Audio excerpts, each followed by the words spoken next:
It's like I can't walk on the ceiling. Oh yeah, got me dreaming, dreaming in colors I never dreamed. Oh yeah, I let you in deeper than I let anyone else before. Fell in love with my broken pieces. Membangun ekologi administrasi publik dan nilai-nilai lokal. Ini merupakan materi sambungan dari materi yang pertama, di mana pada materi kali ini kita akan membahas tentang nilai-nilai ekologis kepemimpinan administrasi serta peran kepemimpinan yang efektif. Harus seperti apa pemimpin daerah menerapkan perannya ya, agar memiliki apa yang dinamakan dengan nilai ya. Oke. Setidaknya ada 3 dimensi nilai yang harus menjadi acuan perilaku baik individu ataupun institusi dalam penyelenggaraan negara. Yang pertama adalah dimensi politik. Kita tahu kalau globalisasi telah merubah ya, hubungan antara negara dengan pasar. Artinya bahwa paradigma pembangunan ya, yang dulunya dipimpin oleh negara yang dinamakan dengan state-led development, sekarang ini didorong oleh atau dikendalikan oleh pasar. Ini ya, market driven development. Karenanya peran pemimpin lokal itu sangat penting dalam meningkatkan taraf ekonomi daerah. Bagaimana dia mampu menggali potensi yang ada untuk dikembangkan menjadi aset daerah. Ini yang dinamakan dengan dimensi ekonomi politik. Tuh. Karenanya pemimpin lokal tidak boleh keluar dari apa yang dinamakan dengan nilai daripada dimensi tersebut. Tuh. Kemudian yang kedua adalah dimensi sosial kultur. Nah, terjadinya ya, pertukaran arus tenaga ya, dalam hal ini adalah tenaga kerja, menimbulkan benturan budaya. Cross border human research law. Ini kan pertukaran gitu, cross ya. Pertukaran itu menyebabkan benturan budaya. Konsekuensi hal itu adalah diperlukannya kemampuan ya, lintas budaya, kemudian juga kemampuan pemimpin dalam memahami berbagai budaya. Biasa kita sebut dengan cross culture management dan multicultural leadership. Ya, keanekaragaman latar belakang budaya ketika diatur atau dimanage dengan baik bisa menjadi motor penggerak perekonomian daerah. Diharapkan bahwa pemimpin daerah mampu menerapkan dan memiliki nilai kultur tersebut. Kemudian ketiga adalah dimensi temporal. Konfigurasi administrasi publik merupakan salah satu dampak dari proses globalisasi. Di sini ada globalisasi, di sini pun dampak daripada globalisasi. Kemudian dimensi temporal pun itu dampak daripada globalisasi, ya, di mana ketidakmampuan administrator dalam mengantisipasi perkembangan.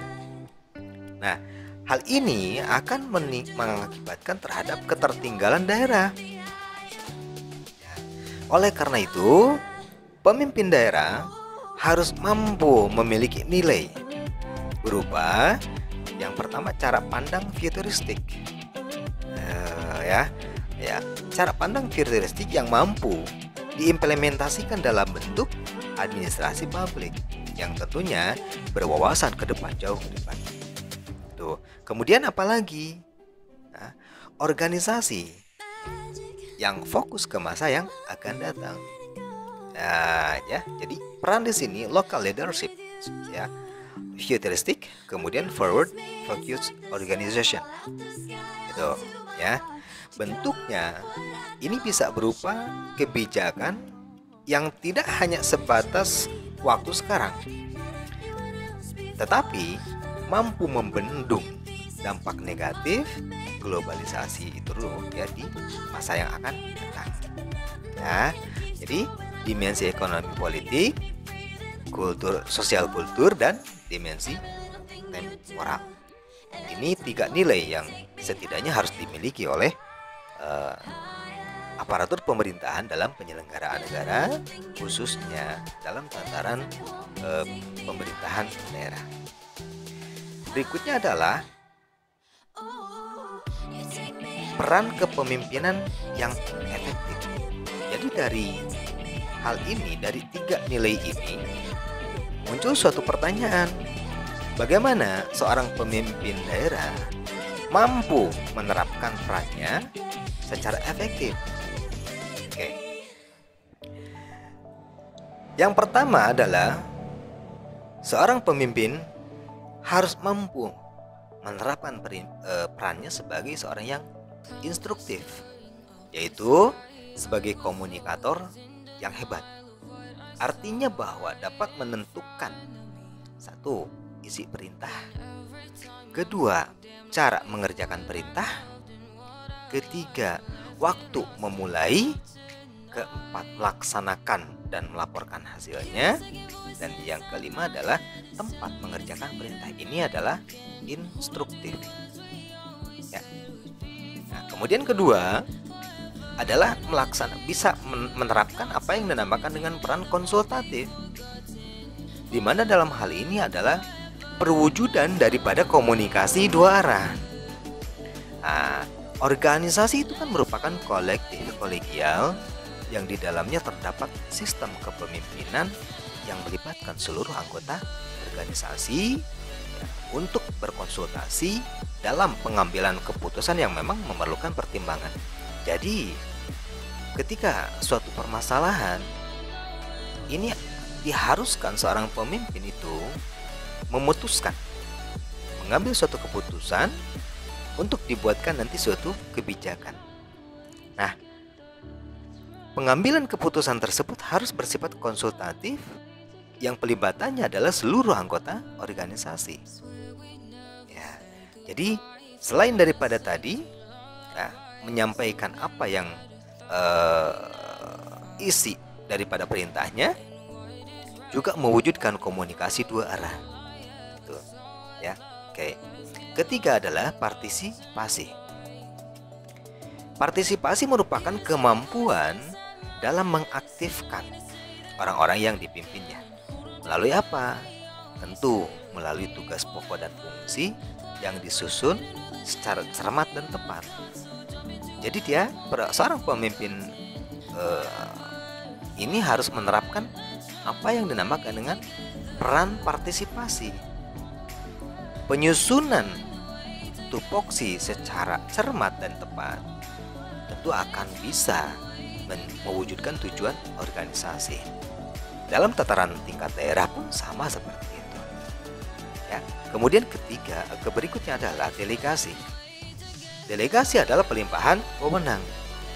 Oke, dalam membuat atau menetapkan keputusan, seorang pemimpin ya kepada bawahannya bisa menetapkan untuk melaksanakan sesuatu yang memang dipandang oleh pemimpin tersebut memiliki kompetensi yang lebih.